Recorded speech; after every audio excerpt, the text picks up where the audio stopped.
You are listening to Wealthy Muslim Woman Podcast, episode number 30 with Saima Ali, MD. Welcome everyone. Today we are speaking about mutual funds and ETFs. This is a question I've gone a couple of times and I thought I should cover it in a podcast.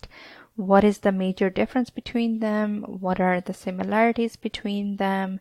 And what are some examples of top performing mutual funds and ETFs?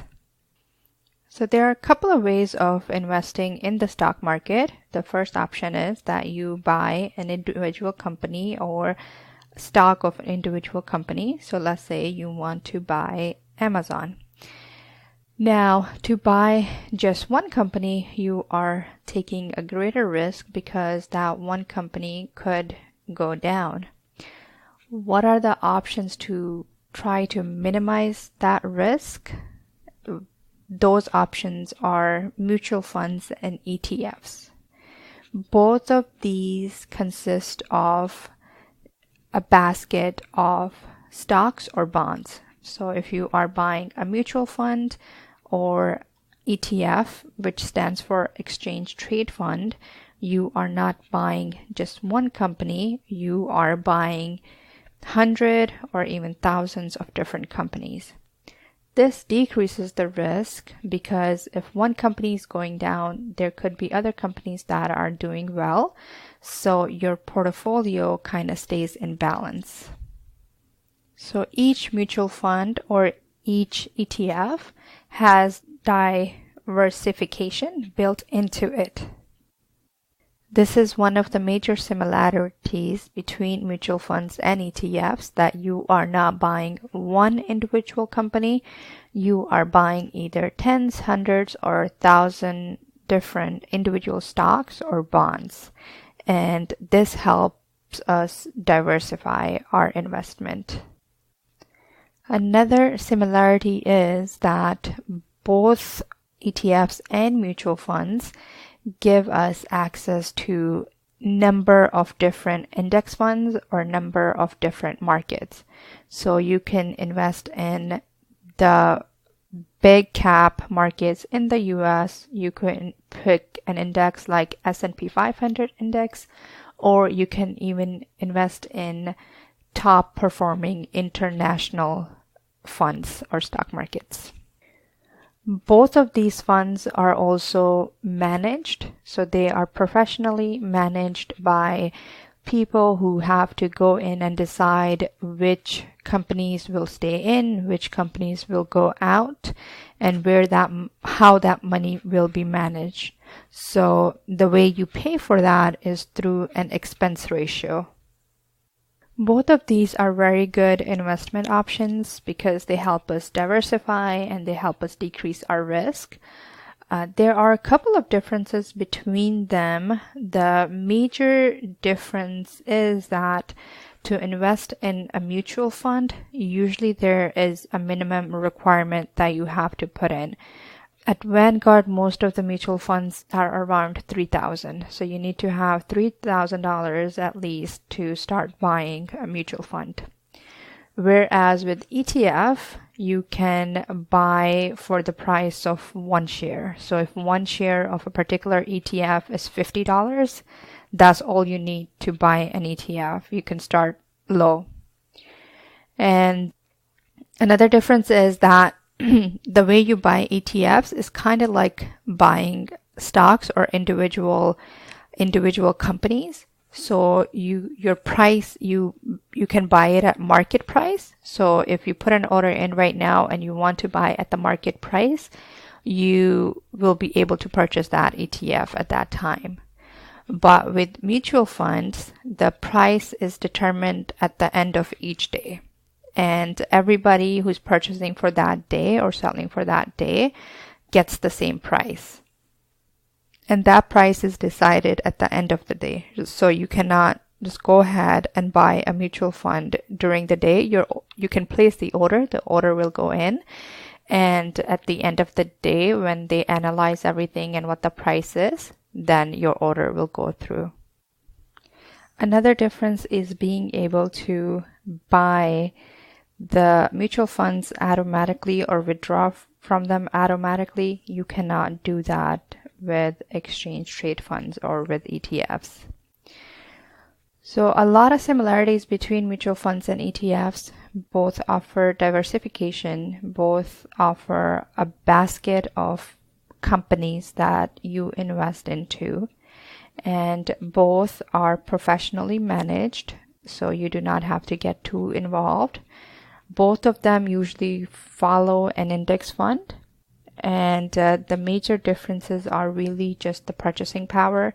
For mutual funds, you need a minimum requirement, and for ETFs, you can buy one share at a time. And with ETFs, they're kind of traded like stocks, individual stocks, so you can purchase at market order and your order will go through. Whereas with mutual funds, the price is decided at the end of the day, and being able to automatically invest into the mutual funds and make automatic withdrawals from the mutual funds. Other than that, mostly they are very similar to each other than different. Let's review some top performing ETFs and mutual funds. Well, we'll start with Vanguard first. Vanguard has an S&P 500 ETF. That means it buys and manages the S&P 500 index fund. And the symbol for that is V00.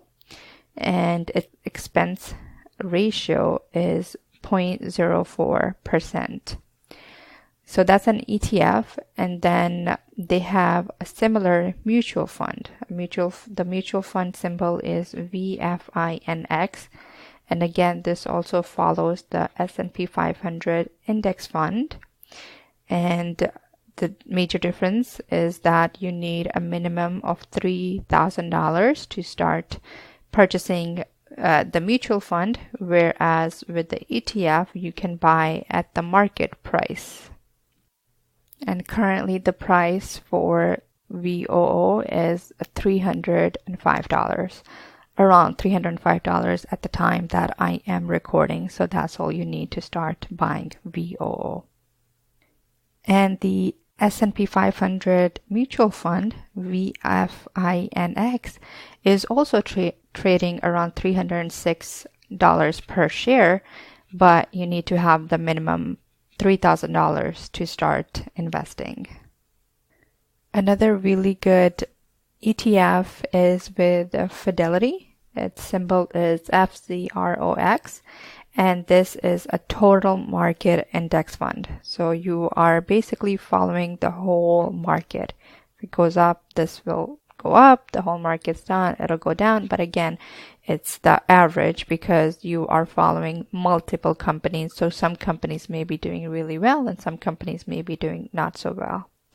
There is no fees for this ETF, and there is no minimum to start trading. And the current price, when I am looking at it right now, is around $12. Another really good ETF is called VEA. That's the International Large Companies of the Developed Companies, and that's also with Vanguard. And some other good mutual funds are the Fidelity Select Consumer Staplers, FDFAX. And again, this is a mutual fund, so you need a minimum balance to start trading, and for that minimum is $2,000. And their expense ratio is a little bit high, it's 0.77%. And another good mutual fund is Vanguard Health Cane, VGHDX, and this follows hospital companies, pharmaceutical companies, and other medical related companies. And again, you need a minimum balance of $3,000 to start trading that, and their expense ratio is 0.35%. Mutual funds are more actively managed compared to ETFs. So usually the ETF fees are lower. The expense ratio is usually lower than mutual funds because there's more management and more cost involved with mutual funds. One last thing to keep in mind regarding ETFs and mutual funds is tax-related issues. ETFs are considered to be more tax efficient because ETFs are traded like stocks, so you realize capital gains tax at the time when you are selling the ETF, not before that. But for mutual funds, the mutual funds are balanced and rebalanced by the managers quite often, and they end up selling and buying different assets and just reallocating. And this reallocation or buy and sale within the mutual fund creates capital gains for the shareholders. So even though you may not be directly selling or buying the mutual fund, you may still have realized capital gains. Another category to keep in mind is something called hedge funds. Hedge funds are similar in that they also pool money from investors and they buy a number of assets. The major difference is that hedge funds are traded more privately. They are not available for trading for everyone, and they have higher requirements. So some of the hedge funds require that you have minimum $1 million to invest in. And hedge funds are higher risk. They are more actively managed. They have higher expense ratio. And the reason is that since they are more actively managed, they try to achieve higher returns for their investors.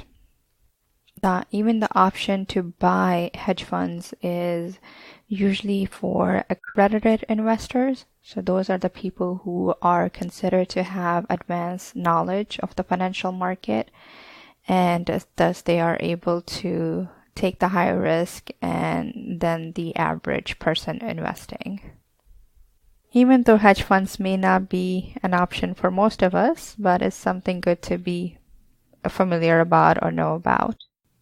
That is all about mutual funds, ETFs, and hedge funds. I hope it all makes sense, and let me know if you have any questions. And please do not forget to subscribe, rate, and share the podcast if you are enjoying it. Thank you.